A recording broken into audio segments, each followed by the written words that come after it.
आणि अख्खा दिवस मी काम करते सगळं, तू मोबाईलवर असतोस नुसता दिवसभर. 4 भांडी घासायला सांगितली ती पण तशीच ठेवली आहे. नुसता कंटाळा आला आता मला. त्या हात पाय एवढे दुखतायत ना. जाऊ दे, ती मी आता जाऊन झोपते आता. नाही आई, तू बरोबर बोलतोस. एक एक काम कर, तू तू तू झोप येते, मी तोपर्यंत भांडी घासतो. हा?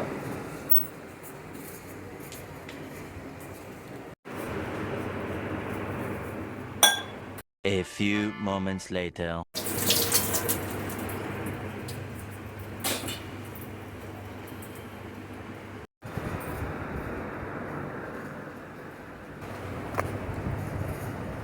अरे कमाल आहे, एवढी गरमी असून सुद्धा ही तोंडावर चादर घेऊन झोपली आहे. बघायला पाहिजे.